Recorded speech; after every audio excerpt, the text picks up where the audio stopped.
Well, definitely a young team, obviously, but a very confident team. Very confident team. Really, they have a great coach. Obviously, over the years, they've been rebuilding.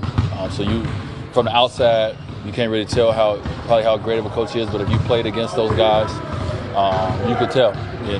Even without as much talent the last few years, they always been competitive. They play the game hard on defensive end of the floor. On offensive end, they execute and running offense. But now they have more talent to that. So it's a team that believes that their time is not later, that their time is coming real soon, and they play their confidence. What do you think of Ben Simmons so far? I mean, I think no one knew exactly how he was going to perform. We just knew he had talent, but he's definitely playing the way that. Like he said he felt like he could play better, but if you look at his numbers, averaging almost 19 a game. It's either 9 rebounds, 7 assists, or vice versa, one or the other. That's incredible, for a guy who hasn't played basketball in over a year. So he's definitely figured out what works for him, and he's sticking to it. He's not getting into the 3-ball game that everybody is getting into yet. He's playing his game. So he's definitely a matchup problem and a challenge, for most teams.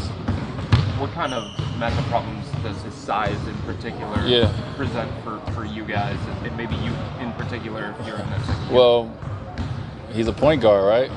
Calderon is the starting point guard. That's a matchup problem, obviously, with height, speed, and I'm only 6'4". So, he's definitely, taller than guys. He's quicker than guys. He's young. He's very young. So he definitely presents his challenges. But, all we would do is we'll just come up with a game plan of, how we can make sure that, everyone is aware when he has the ball. That's the biggest thing, You can't stay in front of this guy one-on-one. Too often. He's very quick and he's good. He knows how to get to his spots. But we got to make sure we have great team awareness, when he's coming up in transition, when he has the ball. For you in particular, what is the key to combating a guy who has that kind of size advantage and play style? I just slow him down. When I play at my own pace, So, you understand that, he has his, advantages and you have yours. You got to do yours. And I just play at my own pace and play my own game the way I do. So I don't really necessarily worry about it. Will this be a good test for your defense has improved, but when you got some guys like this to defend, will this be a... Yeah, obviously we've had trouble against these, quicker, faster teams. Shoot the ball, this team is getting up, threes, and they're letting it fly from every position. So it's definitely going to be a great challenge for us. And, early in the season, especially after playing well, winning 7 games in a row, it's the kind of challenge you need. So we'll be excited to play the game, be a great atmosphere, and it'll be a great challenge. Going back to Ben, stylistically, not in terms of like how they're built and things like that, but stylistically, do you see similarities between him and that young LeBron? But look at the stat line. A guy that do multiple things on the floor, a big guard, from that standpoint, exciting. So definitely. A couple of times this season already, your team has answered the call against teams in the East that want to be who the Cavs are. Multiple-time Eastern Division champions, young teams. Is there anything about these games that makes them more intense, more interesting for you as veterans? Well, yeah. Against teams that want to be who you are. Yeah, well, you know that. That when the schedule come out, that you're one of the teams that's marked on the calendar for these teams. And for this young team, it's just something that they're just trying to see. They're trying to measure up and see where they at this point in the season. Versus a team that's been in the finals 3 years in a row in the Eastern Conference. That's been the Kings of the East. So it's definitely a measuring stick game for them. And as a veteran team, you understand that. And you got to get up for it. You got to be ready for it. Because if not, they're going to blow you out. So we got to make sure that we up and be ready for it. When you consider guys like Embiid and Simmons a different generation of ball players, or the younger generation of your? What you mean by different generation? Well, are they a new generation of ball players, or do you consider them in the next generation of ball players? Yeah, they're the next. You have. Let's see. I guess if you look at generations, obviously, you got the older generation with LeBron, me, Melo, and so forth, right? Then after that, the next generation, I guess Chris Paul. I don't know who else in Chris Paul's generation, in that 12-year generation, whoever's in that. Then you got the Steph Curry and the Russell Westbrook, the James Hardens, and Kevin Durant and that generation. Then you got the next generation. So yeah, it's different tiers, different generations, and it's all great and exciting in its own right. And with those guys, we look at the future of those guys the Giannis, the guys that's 22 to 24 years old, and how great they are already. You just look at the NBA and say, man, I can't wait to continue to watch this and continue to see how it grows, because the league's in unbelievable hands with those young guys. During the winning streak, is there one thing you're most proud of that you guys have really stepped up on? Just our trust is growing. We talked about this earlier in the season that for us to win games, we gotta build that trust, and it's gonna take time. Just going over film, watching certain things that we did. Everything is not perfect, but the way that we're covering for each other, and the way that we're communicating with each other, all these things. That's the part right there that'll win you a lot of games. Having that trust on the floor defensively, knowing that the other guy has your back, etc. You'll win more games than not playing that way. So definitely proud of that. You've been talking about communication forever. I mean, is it just guys gotten to know each other now, or what do you think? Yeah, we're getting to know each other. Yeah. It's you come to a new team. I mean, a lot of guys don't really know each other like that. It's a little quiet, especially on the basketball floor. It's even quieter, and it just you wish you can fast forward. Some teams come out and they do well, like the Boston Celtics. The year they won a championship in 2008. I mean, they first year together, they played amazing together. But it doesn't happen like that all the time. It takes time for certain guys. But when teams get it, when they start clicking, then it becomes fun. And I think right now, we're having fun playing together. Even the moments where we mess up on the floor and, we look at each other and say, what happened? We still know how to figure it out and get over it and move on. So it took a little time, but it actually came a little quicker than I expected, honestly. So it's a good thing. That's pretty impressive recitation of NBA generational. You like that? That you just okay, well, cool. Appreciate that. I just thought of that right here. First of all, I wanted to start with praise, because I hope you don't misinterpret this, but you're part of the oldest generation. Oh, definitely. So I'm proud of that. I'm definitely proud of that. So what advantage does it have when players like you and LeBron, 15 years in, when you play these 20-something teams that want to do this? Is it like a challenge to bend the game back to your will? You mentioned this after the last game about pace. Yeah. We slowed the pace down a little bit to make it work. Yeah, well, you want to. Is that kind of a head game that way? I don't know if it's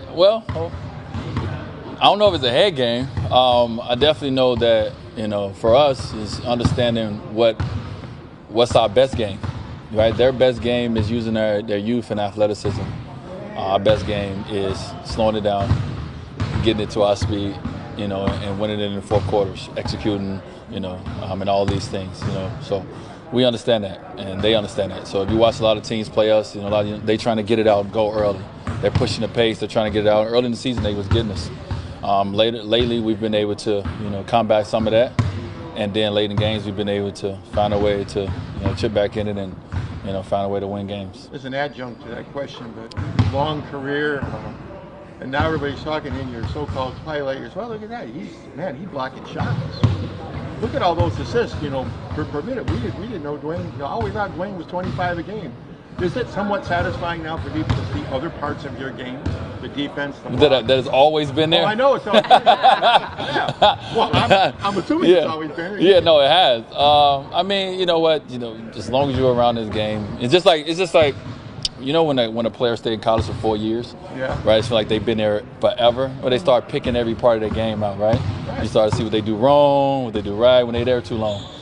I've been around too long. So now they started to say, it's been a lot of things said, negative and positive, when you've been around so long. If I would have stopped playing after 8 years, it would have been like, oh my God, he could have been the next ... Right. So I think it's great for me. On this team, I have a different role, and I enjoy it. I'm always been a good shot blocker. Being a good shot blocker doesn't mean you got to have a 40-inch vertical. Even when I did have one, I still block shots in other ways. So just trying to do what I can on this team. Some nights, coming out running the team from the second unit standpoint, trying to bring energy, trying to bring leadership. Then some nights try to bring scoring. Some nights, just different things. So that's all. And I'm having fun doing that. I'm having fun being a part of the second unit. And I'm having fun being a part of the closing unit that close games, most nights. So cool. You guys have been such a role. And in a few weeks you're going to reintroduce some guys to the lineup, maybe as soon as tomorrow against Philadelphia with Shump.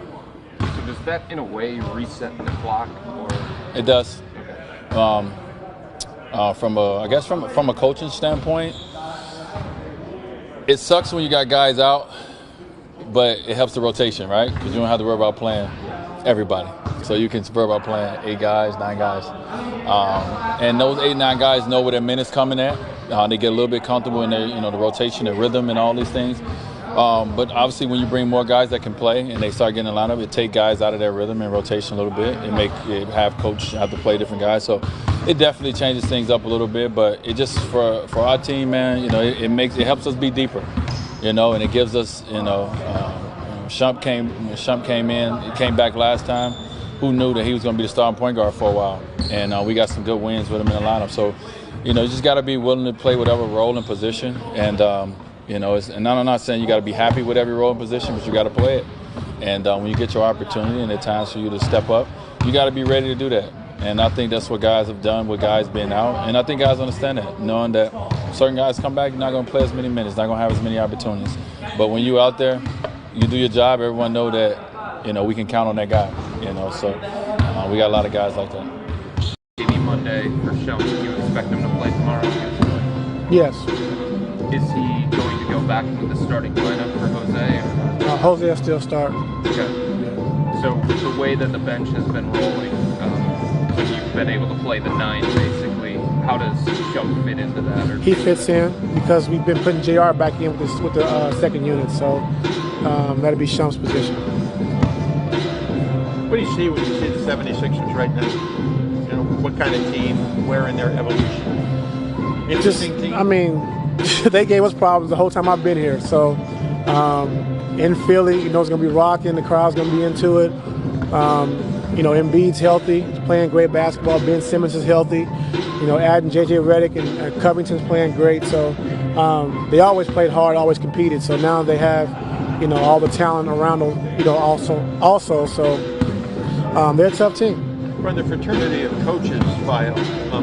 Brett, even when they were losing 65 games, everybody's saying, great coach. And yes. They kept him. Yeah. They kept him. So, what is it about, where you sit as a coach, about the way he does business that's interesting? Just seeing how the team respects him, how he commands respect. No-nonsense guy. The team plays hard every single night, and they execute. And, before he had a young team that, down the stretch in the games, it was tough on them. But they were in a lot of games that they could have easily won. And they could have easily beat us, I think, 2 or 3 times last year. Not many people have a 6'10" point guard. You use a 6'8" guy at point guard every now and then. Does that give your guys an advantage when playing in a weird matchup against Ben Simmons? I don't know about if it gives us an advantage, but we've seen it on our team, we've seen it before, but he's playing at a high level, and he just plays the right way. Doesn't hold the ball, makes the right pass, makes the right decision. Teams are trying to go under, he's still getting into the paint, making the right play. So, he's a tough cover. And in transition, he's a beast. His speed, his athleticism, his power.